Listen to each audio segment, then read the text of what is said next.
ये खबर KR मंगलम university द्वारा प्रस्तुत की गई है। कि आपका प्रधानमंत्री गद्दार है, आपका होम मिनिस्टर गद्दार है, आपका संगठन गद्दार है, आपने हिंदुस्तान को बेचने का काम किया है। आर्थिक तूफान आ रहा है, आप देखना कुछ ही महीनों में महंगाई कहां जाती है, पेट्रोल के दाम कहां जाते हैं, डीजल के दाम कहां जाते हैं, गैस के दाम कहां जाते हैं, दाल चावल के दाम कहां जाते हैं।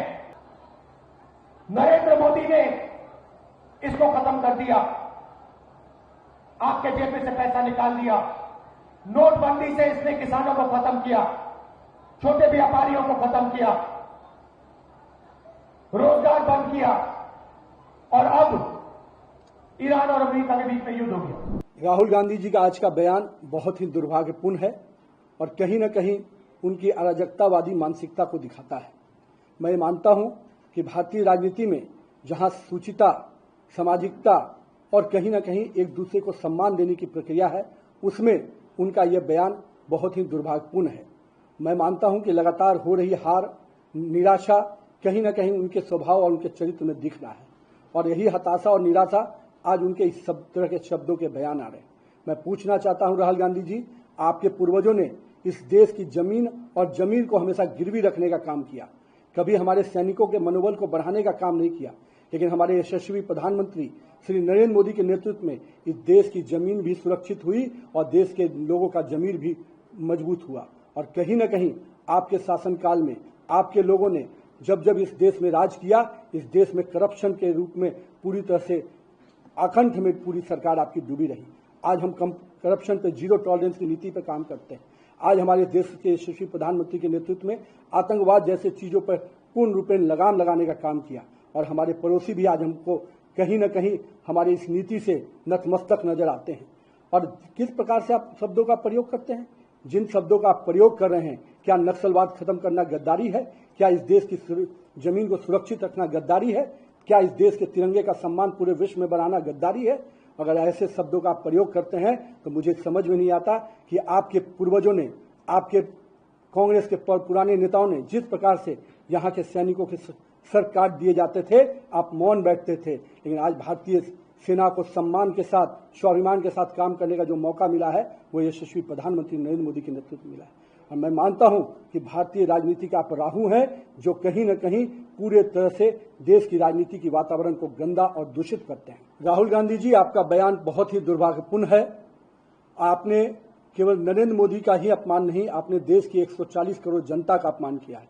लेकिन शायद आप पुरानी चीजों से सबक नहीं सीखते हैं। देश की जनता ने जब जब आपने आदरणीय नरेंद्र मोदी जी का अपमान किया है, तब तब इस देश की जनता ने नरेंद्र मोदी को जीत दिया है। देश की जनता ने जीत का माला नरेंद्र मोदी को पहनाने का काम किया है।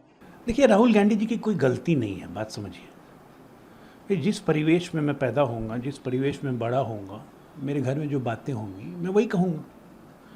अब वो ऐसे घर में पैदा हुए, ऐसे घर में बड़े हुए जहाँ पुष्ट दर पुष्ट प्रधानमंत्री गद्दार हुए हैं, लेकिन वो लोग अपने आप को गद्दार नहीं मानते थे। वो लोग इसको अपनी उपलब्धि मानते थे। चर्चा होती थी किसकी उपलब्धि ज़्यादा है, पर नाना की ज़्यादा है, दादी की ज़्यादा है, पिताजी की ज़्यादा है, मम्मा की ज़्यादा है। तो स्वाभाविक है उनको हर प्रधानमंत्री गद्दार ही लगेगा। पर नाना की उपलब्धि देखिए, 1948 में कश्मीर को ले गए UN में, धारा 370 लगा दिया। इस देश से गद्दारी नहीं थी तो क्या थी? चाइना को अपना नेबर बना लिया, तिब्बत को रिकॉग्नाइज कर लिया, गद्दारी नहीं थी तो क्या थी? 1962 में एयरफोर्स को इस्तेमाल नहीं होने दिया चीन के विरुद्ध, असम को छोड़ दिया चीनियों के भरोसे, देश से गद्दारी नहीं थी तो क्या थी? और तो और छोड़िए, 1960 में पूरा झेलम चेनाब का पानी, 85% पानी जिसको अभी हमने सस्पेंड किया इंडस ट्रीटी को, पानी पाकिस्तान को दे दिया। ये देश से गद्दारी नहीं थी तो क्या थी? दादी पे आई है। दादी तो 1972 में पार्लियामेंट के रिकॉर्ड में है कि वो तो भारत के न्यूक्लियर सीक्रेट्स पाकिस्तान को देने को तैयार थी।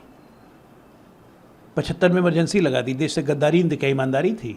भिंडर वाले को खड़ा किया और स्वर्ण मंदिर का ऑपरेशन करवा दिया। ये देश से गद्दारी नहीं तो क्या थी? आइए पिताजी पे आइए। सिख दंगे करवाए, 10,000 से ज़्यादा सिखों को मार दिया, टायर जला जला के सिखों को जला दिया। इस देश में गद्दारी नहीं क्या थी? अब पूछने पे कहते हैं पेड़ गिरता है तो धरती हिलती है। प्रभाकरन को खड़ा किया, उसके बाद LTT ऑपरेशन करके प्रभाकरन को नुकसान पहुंचाया। प्रभाकरन ने मर्डर कर दिया, कहा कि हमने गद्दार को मार दिया। बोफोर्स घोटाला किया, 300 करोड़ रुपया उस समय खा गए। ये देश से गद्दारी नहीं थी, क्या वफादारी थी? मम्मा de facto chief minister, national advisory council, ये देश से गद्दारी नहीं तो क्या वफादारी थी?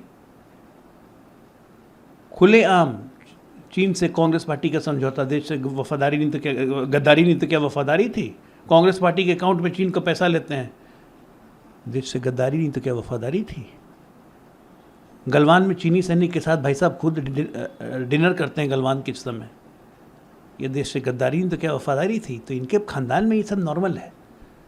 तो जब खानदान में नॉर्मल चलेगा तो दूसरा हर प्रधानमंत्री गद्दारी ना दिखेगा।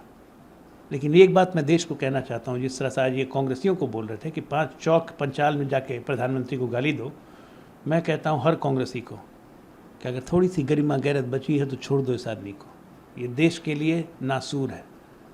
देश की जनता जिस तरह से इसको डिस्कस नहीं कर रही है, कृपया करके इसको डिस्कस मत कीजिए, नासूर है ये। उनको किसी ऑडिटर जनरल ऑफ इंडिया ने कान में आके फूंक के बोला कि 850 करोड़ रुपए खर्च हुए हैं। प्रियंक खड़गे हैं कौन? ये वही है ना जो सनातन का नष्ट करना चाहते हैं। देश को क्या मिल रहा है और देश की प्रतिष्ठा कैसे बढ़ रही है, पूरा विश्व दिख रहा है, लेकिन जिसकी आंख में मोतियाबिंद उनको कुछ नहीं दिखेगा। आइए, दोनों पिता पुत्र खड़गे खड़क चुके हैं अभी खुद सरकार से हटी है, इसलिए शौक से निकल नहीं पा रही हैं। बंगाल का ठिकाना ही पहुंची केंद्र में, नगर पालिका में भी रह पाएंगी। अब तेजस्वी के घर में महिलाओं पे इतना अत्याचार हुआ, उन्होंने अपनी बहन पे इतना अत्याचार किया, उनकी भाभी के साथ इतना अत्याचार हुआ, पहले अपने घरवा को संभाल लें तब बिहार को देखें। अभी बिहार की देखने की लायक स्थिति नहीं है उनमें, अभी भी नहीं सुधरे। खास वर्ग चल ही रहा है, खास वर्ग चल ही रहा है अभी तक। 25 में जनता ने खास वर्ग के लिए इतना अच्छा से मजा चखाया, और उसी एक खास वर्ग के एक आदमी जो इनकी पार्टी छोड़ चुका है और उसको निकाल नहीं रहे, और उसी कारण नेता प्रतिपक्ष बने हुए हैं। निकालें उस खास वर्ग को, हटेगी जाएगी नेता प्रतिपक्ष की कुर्सी भी, लेकिन उसके तो तलवे चाट के उसको पार्टी में रखने के लिए मजबूर हैं।